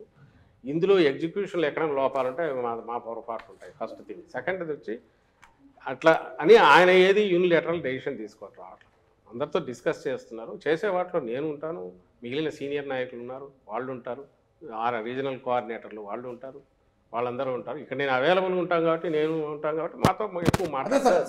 డెసిషన్ టేకింగ్ లో అందరూ వస్తారు. వచ్చేసేపుడు అయితే ఇది కాకుండా ఎట్లా జరుగుతుందమ్మా సామాజిక ట్రాన్స్ఫర్ చేయాలి అన్న ఐడియా ఎవరిది సార్? ట్రాన్స్ఫర్స్ చేయాలి అన్న ఐడియా ఎవరు? ఈరోజు గంటా శ్రీనివాసరావు ఆయన చీపురుపల్లి ఇవ్వమంటున్నాడు చంద్రబాబు నాయుడు. లాస్ట్ టైం అక్కడ నుంచి సార్ 1 or 2 ర్యాండమ్ ఉదయం సార్, మీరు మొత్తం చాలా మంది చేస్తున్నారు ఇక్కడ. అంతే, ఇక్కడ చెల్లని రూపాయలు అక్కడ చెల్లిస్తాము అని తీసుకున్న నిర్ణయం ఎవరు అంటారు సార్? కాదు, ఇప్పుడు ఇక్కడ చెల్లని అక్కడ చెల్లిస్తామని ఎట్లా చేశారని క్వశ్చన్ చేసింది ఎవరి దగ్గర నుంచి ఫస్ట్ వచ్చింది? మీరు ఎవరి దగ్గర నుంచి విని అడుగుతున్నారనేది మీకు తెలుసు, తెలుసు. ఇక్కడ పనికిరాని చెత్త అక్కడ ఎట్లా పనికి వస్తుంది అని చంద్రబాబు నాయుడు ఆయన కొడుకు ఇంకోరు అన్నప్పుడు వాళ్ళకు వేసిండాల్సింది క్వశ్చన్. లాస్ట్ టైం మీరు అక్కడ నుంచి ఆమెను పాయకరావుపేట నుంచి అక్కడికి తెచ్చినప్పుడు, లేక అక్కడ నుంచి జవహర్ అనే ఆయన ఇక్కడికి తెచ్చినప్పుడు, లేదా ఇప్పుడు మార్పులు జరిగినా ఇప్పుడు మన పార్టీ విధానాలే చూద్దాం. ఇక్కడ మాకు విధానం అల్టిమేట్లీ ఎలక్షన్స్ లో ఎలక్షన్ టీమ్ ఎట్లుంది, ఫైనలీ ఎంటైర్ టీమ్ పర్ఫెక్ట్ గా ఉందా లేదా అనేది లీడరు మిగిలిన లీడర్లతో చర్చించి పార్టీ తీసుకుంటుంది. అది ఆ పార్టీ ప్రెరాగేటివ్. ఒకటే జాబితాలో వాళ్ళు 99 సార్, 94 టీడీపీ జనసేన 5 సార్. అర్థం కావట్లేదు. మేము అనౌన్స్ చేసే టైం వాళ్ళు మొదలు పెట్టలా. ఏం పెద్ద మొత్తంలో మార్చి 15th మేము 2019 ఒకేసారి మొత్తం అనౌన్స్ చేసాము. ఎలక్షన్లు ఎప్పుడు 10 నెలలు కూడా లేవు. మరి ఆ రోజు ఎందుకు ఒకేసారి అనౌన్స్ చేశారంటే మా కాన్ఫిడెన్స్ తో మేము చేసాం. ఈ రోజు మేము చేసినప్పుడు వాళ్ళు చేయలేదు. సిద్ధంగా ఎవరు అంటే సీట్ లెక్క పెట్టుకుంటారా? మాది 175 మేము సిద్ధం. మేమైతే మార్చలేదో వాళ్ళు ఉన్నట్టు, ఎవరైతే మార్చట్లేదో వాళ్ళు ఉన్నట్టు, మార్చిన చోట మారుతుంటారు. నా క్వశ్చన్ అదే సార్, ఇప్పుడు ఇచ్చిన కొత్త ఇన్ఛార్జ్ అంతా క్యాండిడేట్సేనా? ఎవరు ఇప్పుడు మీరు ప్రకటించిన కొత్త ఇన్ఛార్జ్ అందరూ క్యాండిడేట్సే. కొత్త లిస్ట్ లేదు, మారిన వాళ్ళు క్యాండిడేట్స్. ఇప్పుడు మారిన వాళ్ళు ఎవరున్నారో వీళ్ళు క్యాండిడేట్స్ అవుతారు. సిట్టింగ్ సిట్టింగ్ ఎవరున్నారో వాళ్ళు ఉంటారు. వీళ్ళలో ఏమైనా చేంజెస్ ఉంటే మాకు మెల్లగా వస్తాయి. కానీ ఫైనల్ దీనికైతే ఓ లిస్ట్ అయితే ఫైనల్ గా అనౌన్స్ చేస్తాం. ఫైనల్ లిస్ట్ టోటల్ గా 175 అనౌన్స్ చేస్తాం. అన్ని చేంజెస్ ఉండవు కాబట్టి, ఉండని కూడా అనౌన్స్ చేయాలి కాబట్టి ఫైనల్ గా ఓ లిస్ట్ అనౌన్స్ చేస్తాం. సజ్జల రామకృష్ణారెడ్డి గారు అంటే వైఎస్ఆర్ కాంగ్రెస్ పార్టీలో ట్రబుల్ షూటరా, ట్రబుల్ మేకరా? గవర్నమెంట్ లో అడ్వైజర్ అనేది నాకు సంబంధించిన కొంచెం ఫ్లెక్సిబిలిటీ కోసము, విధానాల పరంగా ఎక్కడైనా చర్చలు జరిగినప్పుడు పార్టిసిపేట్ చేయడానికో గవర్నమెంట్ లెవెల్లో ఇది కావడానికి పనికొస్తుంది తప్ప దీనివల్ల కిరీటం ఏం కాదు. పార్టీ ప్రధాన కార్యదర్శి జగన్మోహన్ రెడ్డి గారికి ఉన్న పేరు ఏంటంటే ఇప్పటి వరకు ఆయన నమ్ముకున్న వాళ్ళని వదులుకోడు, అట్లా స్టిక్ ఆన్ చేసి పట్టుకొని ఉంటారు అని. కాపు రామచంద్రారెడ్డి గారు ఆయన పార్టీ పెట్టినప్పటి నుంచి ఉన్నారు. ఆళ్ళ రామకృష్ణారెడ్డి గారు, ఇంకా చాలా పేర్లు చెప్పగలరు. అటువంటి వాళ్ళు పార్టీని వదిలేసిపోతున్నారు అంటే ఎక్కడో కోఆర్డినేషన్, కమ్యూనికేషన్ మిస్ అవుతుంది ఆ పార్టీలో. అటువంటి వాళ్ళు కూడా పార్టీని వదిలేసిపోతున్నారు అంటే మీలాంటి వాళ్ళు, పక్కన ఉన్న వాళ్ళు కమ్యూనికేట్ చేయడంలో, కోఆర్డినేట్ చేయడంలో ఫెయిల్ అవుతున్నారా? జగన్మోహన్ రెడ్డి గారు ఎవరిని వదులుకోవట్లా. వాళ్ళకున్న ఆవేదన, వాళ్ళకు వచ్చిన ఆవేశం వల్ల వాళ్ళకు వచ్చిన అధికార పార్టీ వదిలేసి జగన్మోహన్ రెడ్డి గారి దగ్గరికి వచ్చిన వాళ్ళు, అవును, వాళ్ళు కూడా అధికారంలో ఉన్నప్పుడు పోతున్నారు అంటే ఎక్కడో మీరు వాళ్ళు కూడా రిజెక్ట్ చేయట్లా కదా. మీరు అడిగిన క్వశ్చన్లోనే ఏ బేసిస్ మీద మనం సెలెక్ట్ చేస్తున్నాం అన్నప్పుడు అవకాశాలు పార్టీ అల్టిమేట్ గెలవాలా, గెలిచి అధికారంలోకి మళ్ళీ రావాలా, కంఫర్టబుల్గా రావాలా, బ్రహ్మాండమైన మెజారిటీతో రావాలా. ఏ పార్టీ అయినా కోరుకుంటుంది. అధికారంలోకి రావాలని కోరుకోవడం తప్పు కాదు కదా. బట్ లాయల్ గా ఉన్న వాళ్ళని కన్విన్స్ చేసి టిక్ ఆన్ చేసి పెట్టుకోలేకపోతున్నారు. పార్టీలో ఉండొచ్చు కదా, పార్టీలో ఉండొచ్చు, కన్విన్స్ చేస్తున్నాం. వ్యక్తిగతం. ఇప్పుడు అదే అది చాలా మంది కన్విన్స్ చేశారు. మీరు ఓవరాల్ పర్సెంటేజ్ చూస్తే మా రిటెన్షన్ దీన్ని చూస్తే 80% 90% ఉంది. 10% ఎక్కడో ఇది కావచ్చు. వాళ్ళు కూడా ఎవరు మీరు గతంలో కూడా మీరు గమనిస్తే 23 మంది పార్టీ లాక్కున్నా, అంత అడ్డంగా వాళ్ళు కొని అడ్డగోలుగా డబ్బులు పే చేసి చంద్రబాబు నాయుడు లాక్కున్నా, నాకు తెలిసి చాలా తక్కువ మంది మాత్రమే విపరీతంగా బండలు వేశారు ఈయన మీద, జగన్మోహన్ రెడ్డి గారి మీద. మిగిలిన పెద్ద మాట్లాడాల. ఇప్పుడు అంతే. ఇప్పుడు ఎవరు నెగిటివ్ పెద్ద మాట్లాడాల. బయటకు పోయిన వాళ్ళు కూడా ఉన్న వాళ్ళను ఉంచుకోగలిగాం మెజారిటీ 80%. దేనివల్ల అంటే నాయకుడి మీద నమ్మకం. ఇక్కడ వచ్చిన డౌట్ అండి, దీంట్లో అభ్యర్థుల పరంగా అంటే సాధారణంగా ఎవరైనా సరే ప్రతిపక్షంలో ఉన్నప్పుడు ప్రయోగాలు చేస్తారు. మీరు అధికారంలోకి వచ్చిన తర్వాత ఇప్పుడు ప్రయోగాలు చేస్తున్నారు. బీసీలకి ఓసీ సీట్లు ఇవ్వటము. ఇప్పుడు ఏదైతే జగన్మోహన్ రెడ్డి గారు చేస్తున్నారో, మీరు అధికారంలోకి వచ్చిన డే 1 నుంచి లేదా అంతకుముందు నుంచి అనౌన్స్ చేసిన దగ్గర నుంచి కంటిన్యూటీ ఉంది. ఏది ఐసోలేటెడ్గా రాలా. బీసీ డిక్లరేషన్ అని చేసినా, ఆ రోజు సీట్లు పెంచాలని చూసినా, ఆ తర్వాత అధికారంలోకి వచ్చిన రోజు నుంచి స్టెప్స్ వేసుకుంటూ పోయింది చూసినా, చట్టం చేసి నామినేటెడ్ పోస్ట్లో వీళ్ళకు 50% ఇవ్వాలని మహిళలను మర్చిపోయారు, మహిళలను పెట్టాలన్నా. ఇవన్నీ ఆయన ఏమనుకున్నారంటే నెక్స్ట్ 10 yearsకు this should become the rule of the land. అక్కడ అయిపోవాలి. ఏ పార్టీ అయినా they should be forced to implement all these అనే దాంతోనే పోతున్నారు. రెండో పాయింట్, వీటన్నిటి కల్మినేషన్ లేదా దాన్ని ఏమంటాం కొసరలాగా వచ్చేది ఏదైనా ఉంటే విజయం. ఎలక్షన్ల విజయం టార్గెట్గా అయితే ఆయన పనిచేయట్లా, డే 1 నుంచి పనిచేయట్లా. నేను చేసిన పనులు ఖచ్చితంగా జనం బ్లెస్సింగ్స్ ఇచ్చేట్టు చేస్తాయనే విశ్వాసం. ఎన్నికల ఓరియంటేషన్ అయితే ఇట్లా ఇవన్నీ ఎందుకు చేస్తాడు? ఆ రోజు నుంచి అవి చేసుకుంటూ పోయి ఇప్పుడు అందుకే మీకు తను సభల్లో మాట్లాడినా ఎక్కడ అడిగినా నేను చేసిన మంచి మీకు మంచి జరిగి నేను చేసిన పనుల వల్ల మీకు మంచి జరిగి ఉంటుందని మీరు అనుకుంటేనే మీరు నాకు ఓటు వేయండి అంటున్నాడు. ఇది దీని అవుట్కమ్మే తప్ప ఇది ఓరియంటేషన్ టార్గెట్గా ఆయన పనులు చేస్తారు. అలా ఇవి ఓరియంటేషన్గా టార్గెట్గా పనులు చేస్తూ వస్తే అవి డిఫరెంట్గా ఉండేవి, మోర్ పొలిటికల్గా ఉండేవి. దా రకంగానే మీరు చూడాలి ఎక్స్పెరిమెంట్.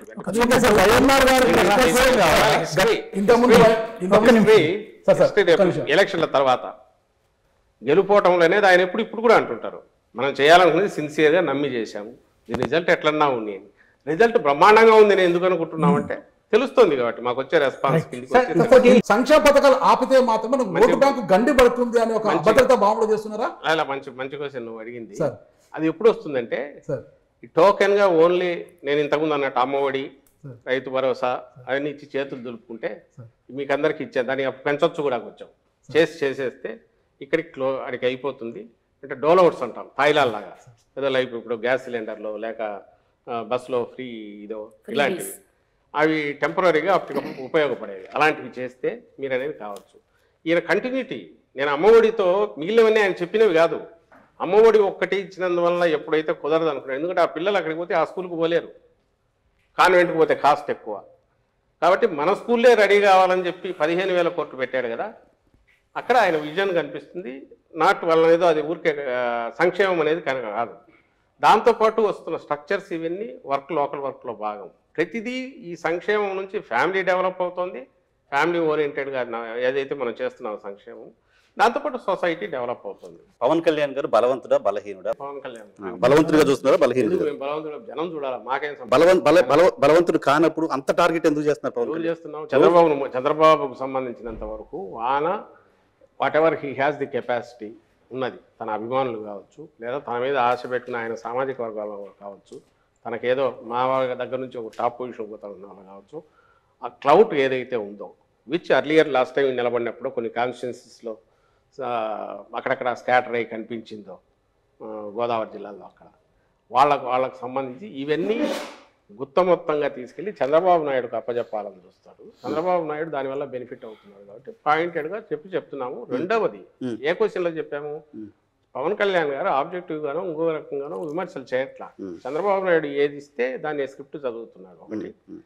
దానికి మించి కూడా అడుగులు వేసి ఆయన ఏ రోజు అధికారంలోకి రావాలనుకునే ఇది కానీ దానికి తగినట్టు పార్టీ నిర్మాణం కానీ చేయకుండా నేను అధికారంలోకి వస్తే చేస్తానన్నప్పుడు ఎగతాళి చేస్తారు. ఇంకోటి అడుగుతున్నారు పొలిటికల్గా, అది తప్పకుండా హీ హాస్ టు ఫేస్. అసలు పొత్తుల కోసం ఇది ప్రయత్నం అనేది జగన్మోహన్ రెడ్డి గారు ఈ రోజు గారు మళ్ళీ గారు రేపు కూడా చెప్తున్నా, ఆయన ఎప్పుడూ పొత్తుల కోసం అయితే ప్రయత్నం చేయరు. ఎందుకంటే ఆయన పాలసీ ఒక్కటే, ప్రజలకు మనం జవాబుదారీగా ఉండాలా, మన పార్టీ జవాబుదారీగా ఉండాలా. నలుగురితో పెట్టుకుంటే ఎవరి తరపున మనం వకాలు తప్పించుకుంటాము, జనానికి ఎట్లా చెప్తాము. అందువల్ల వాళ్ళు కూడా అట్లే చేయాలని ఆయన కోరిక. పవన్ కళ్యాణ్ గారు కూడా 175 సీట్లలో తన మనుషులను పెట్టి ఇన్ఛార్జీలను పెట్టి ఒక పార్టీగా ఎదిగి కంపీట్ చేసి పోటీ పడి రాగలిగితే మంచిదే. That would be healthy democracy అని. అట్లా కాకుండా అతుకులు వేసుకొని రావడం కరెక్ట్ కాదు. సార్ మీరు ఆనాటికి ఈనాటికి ఒకసారి పోల్చి చూస్తే how has the scenario change sir with respect to journalism and politics? ఈ మధ్య కాలంలో attacks on journalist, attacks on ఒక particular media house affiliated to one political party, ఇవన్నీ జరుగుతున్నాయి. So how do you look at the current scenario? మన తెలుగు దీనికి సంబంధించినంత వరకు రామోజీరావు గారు మొదలుపెట్టిన తర్వాతనే ట్రెండ్ అంతా మారిపోయింది. ఆయన వచ్చినాక చేస్తూ వచ్చారు. ఆయన వన్స్ ఈ స్టార్టెడ్ ఎంజాయింగ్ దాని మీడియా పవర్, ఎప్పుడైతే తెలుగుదేశం పార్టీ ఫ్లోట్ అయ్యాక టికెట్లు అక్కడ డిసైడ్ అయ్యాయో, స్పీచ్లు అక్కడ తయారవుతూ వచ్చాయో, పార్టీ అక్కడ నుంచి ఇది చేస్తూ వచ్చిందో, అప్పుడు పవర్ అనేది తెలిసింది, మీడియా పవర్ మనవాడు. ఆ తర్వాత ప్రతి ఒక్కరూ పెట్టడము అలాంటిది ఏదో దానికి ధీటుగా ఉన్నామనుకోవడం జరుగుతూ వచ్చింది. తర్వాత మీరు ఇంకా టెలివిజన్ రావడము, 24/7 ఛానల్స్ రావడం, ఇంత జరిగిన తర్వాత ఈరోజు మీడియా అనేది అక్కడ నుంచి దిగి ఇన్స్టిట్యూషన్ల దగ్గర నుంచి దిగి ఇండివిజువల్కి వచ్చింది. ఇప్పుడు individual he feels his opinion. ఒకప్పుడు ఎడిటోరియల్ కోసం చూసేవాళ్ళు, 2 రోజులు లేట్ అయినా ఏం రాస్తారో, ఎందుకంటే ఇన్ఫార్మ్డ్ ఒపీనియన్ అక్కడ నుంచి వచ్చేది. ఇప్పుడు యూ హ్యావ్ గూగుల్, వైడ్ ప్రపంచం అంతా మీ దగ్గరే ఉంది. కొడితే ఓ పేపర్లో వాళ్ళకి ఏమొస్తుందో మీకు అదే వస్తున్నప్పుడు అనంతపురంలో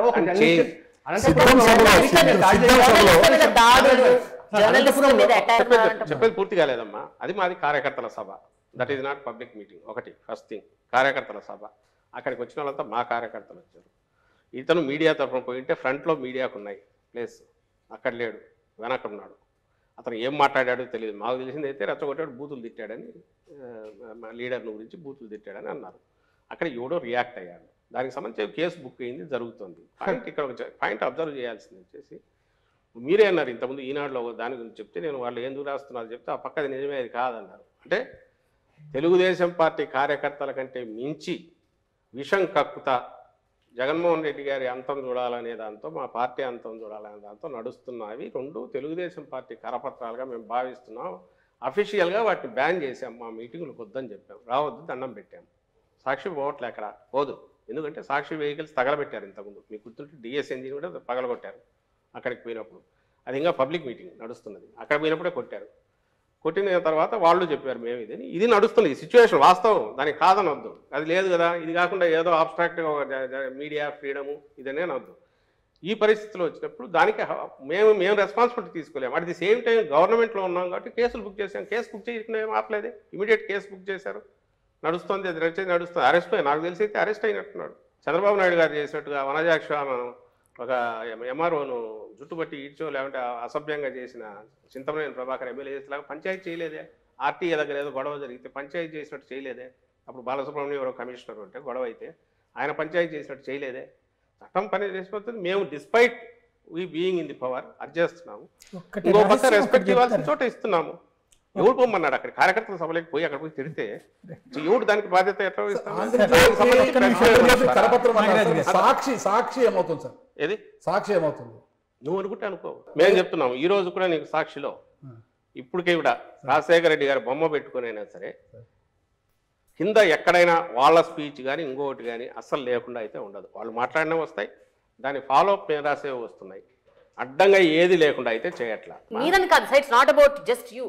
ఆ పార్టీ అవ్వచ్చు, ఇంకో పార్టీ అవ్వచ్చు, ఏ పార్టీ అయినా. ఈ కల్చరు ఇప్పుడు కాదు, జగన్మోహన్ రెడ్డి గారు ఇప్పుడు కాదు, చాలా రోజుల క్రితం అసెంబ్లీ అన్నారు, నువ్వు వేసే విత్తనం అదే చెట్టు వస్తా, జాగ్రత్త చంద్రబాబు గారు అని చెప్పాడు. అప్పుడు చెప్పాడు, ఇప్పుడు చెప్తున్నాం. ఈ కల్చర్ మొదలు పెట్టింది తెలుగుదేశం పార్టీ పెడుతోంది.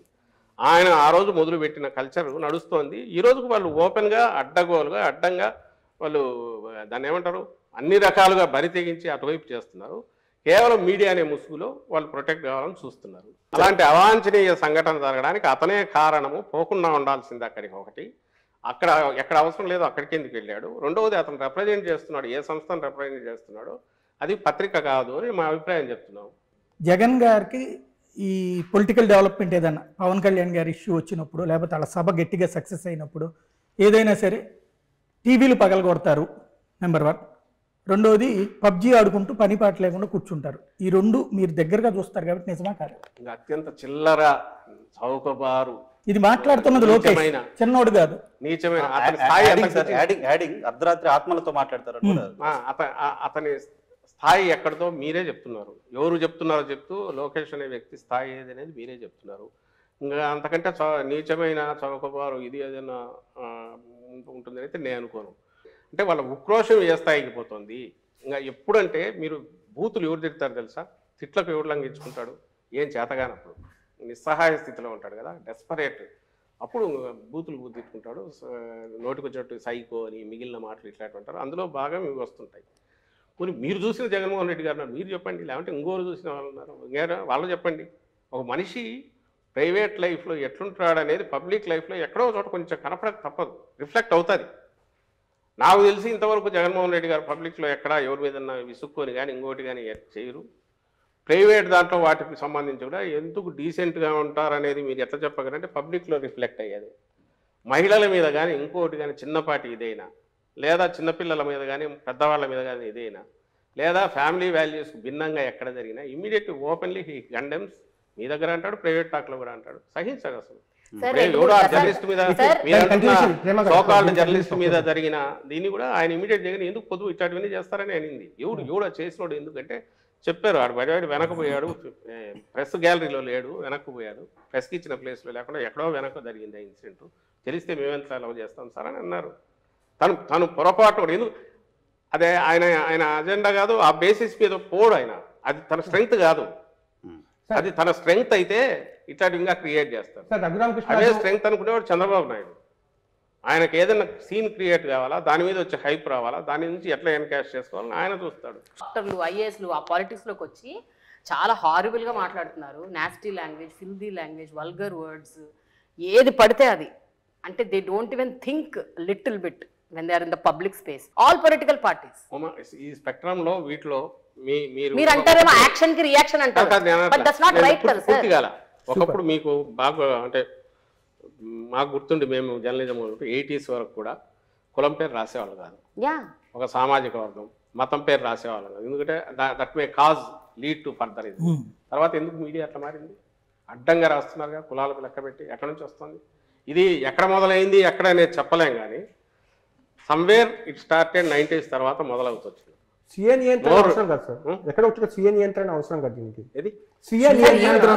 మీరు ఎట్లయితే వెల్ఫేర్ స్కీమ్స్ విషయంలో ఇప్పుడు మీరు ఎట్లయితే వెల్ఫేర్ స్కీమ్స్ విషయంలో ఒక సెల్ఫ్ అవేర్నెస్ తో ఒక డిఫరెంట్ రెవల్యూషనరీ తీసుకొచ్చారు, పాలిటిక్స్ లో ఎందుకు తీసుకురావట్లేదు? మీకు బ్లాంక్ దీని మీద సైన్ చేసి ఇస్తాను, మీరు కంపేర్ చేయండి ఎక్కడ ఆరిజినేట్ అవుతుంది, ఎక్కడ దీనికి వచ్చింది అనేది ఒకటి.